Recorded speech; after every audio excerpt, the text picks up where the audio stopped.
Eighth 10th చదివేటప్పటి నుంచి నాకు దొరసన్నాడు sir head master అప్పుడు ఇంగ్లీష్ టీచర్ కూడా.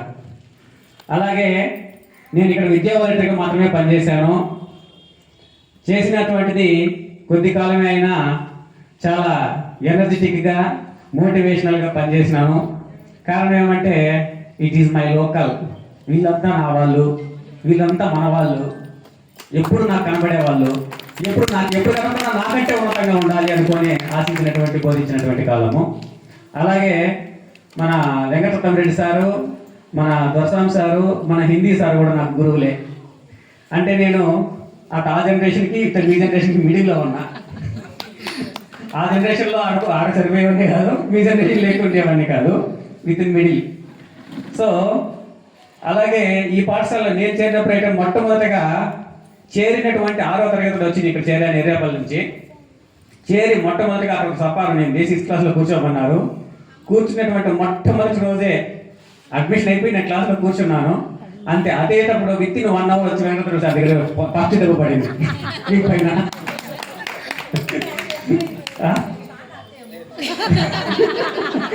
అదే కాదు, ఎందుకంటే నాకు అక్కడ చిన్న స్కూలు, ఇక్కడ నుంచి పెద్ద స్కూల్ ఎక్కువ మంది కనబడుతుంటారు, ఎంత ప్రవర్తించాలో తెలియదు. కాబట్టి ఏదో కొంచెం మాట్లాడటం వల్ల పక్కన వెంటనే వచ్చి పడడం జరిగింది.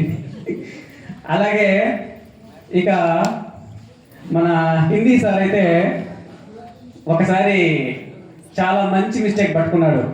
హిందీలో మనం యాక్చువల్గా చాలా వరకు తిప్పించి మళ్ళీ రాసేస్తే పాస్ అయిపోతాము, అది ఏమో చదివేది అనేటువంటి ఆలోచనలోనే ఉంటాం మనం చాలా వరకు.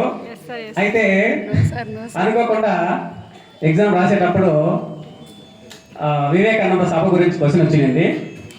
దాన్ని ఎక్స్ప్లెయిన్ చేస్తూ సభ తప్పట్లతో మారుమోగిపోయింది నేను సెంటెన్స్ రాయాలి, హిందీలో రాయాలి. తెలీదు, ముఖ్యంగా వర్డ్ తప్పట్లోనే వర్డ్ తెలీదు. సారీ అని నేను హిందీ లెటర్స్లో తప్పట్లో రాసి పెట్టేసిన.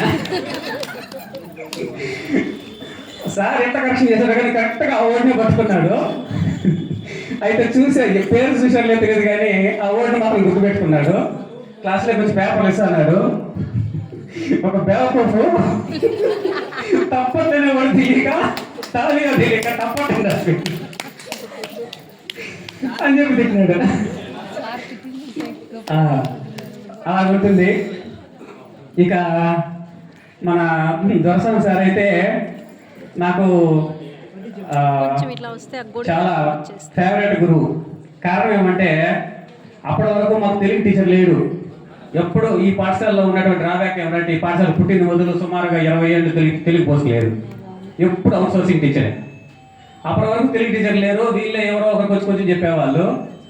సార్ వచ్చిన తర్వాత పద్యాలు రాగయుక్తంగా పాడడం అనేది తెలుగులో ఇలా ఉంటుందా అని వీక్షించి సార్ దగ్గర నేను అందాక రాగయుక్తంగా పాటలు పద్యాలు పాడడం అనేది నేను చూడలేదు.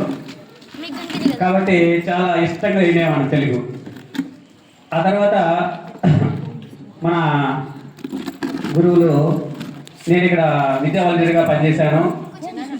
99 ఫస్ట్ ఏపీలో విద్యా వాలంటీర్ స్కీమ్ అనేది ప్రవేశపెట్టడం జరిగింది. ఆ 99 జనవరి 1 వచ్చి ఇక్కడ ఈ పాఠశాలని అడుగుపెట్టడం జరిగింది టీచర్గా. నాకు ఈ అలాగే ఇక స్టేజ్ పైన ఉన్నటువంటి మన చెంగల్ నాయుడు సారు, మన రామానాయుడు సార్